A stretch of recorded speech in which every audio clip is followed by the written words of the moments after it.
After I told him I needed to focus on my surgery and would use the loan money for my own recovery, the dynamic changed. The same man who had demanded my money for months suddenly became erratic. He shifted between panic, care, and greed. I could feel it through the tiny blinking dots of his typing. Few days went by. He kept asking questions about my health, but the concern was laced with impatience. "Are you resting? Are you okay? You need to get better for us," he wrote, as if checking on me would somehow secure his $50,000. Every message a mixture of manipulation and frustration, his tone unstable. I knew he wasn't worried about me. He never had been. But now he felt like the victim, believing I had taken his money and was using it for myself. And in his mind, he had the right to demand it back, or at least know exactly how I was using it. I texted him. "The surgery went well. I'm feeling better. My doctor says I need a few days of rest to fully recover." He immediately responded, "Just a few days? Teresa, we need to discuss the inheritance. You promised me. The loan was only part of it. I want the documents, the plans, everything. Now." I let the seconds drag. I knew every pause amplified his desperation. I typed carefully. "I'm still weak. My doctor insists on rest. I can start looking at the inheritance details in a few days." The words hit him like a storm. He had expected compliance, not resistance. The man who had scammed me for nearly $30,000 now found himself trapped in the illusion that I was still fragile, still under his control. But the truth was, I had never been sick. I had never took any loan, and he would never know until it was too late. When the days passed, I slowly introduced a new story, a story designed to extract the rest of the money I needed to finally reclaim what he had taken. "Doctor says I'm recovering well," I texted, but the attorney handling the inheritance advised me to prepare some funds for paperwork and legal fees. It's urgent, around $6,500.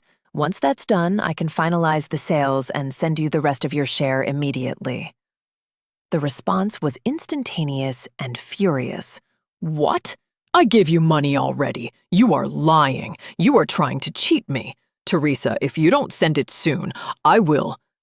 And that was it. Threats, anger, panic. The scammer, so used to control, now exposed as desperate, furious, and greedy. Every message he sent was a reflection of his own guilt, though he would never admit it.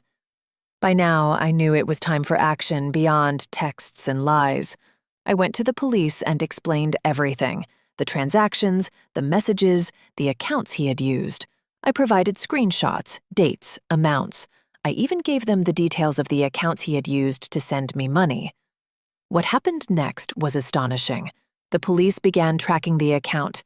It didn't belong to him at all. It belonged to another victim, another person he had scammed, someone who had been promised returns on a business deal, just like he promised me.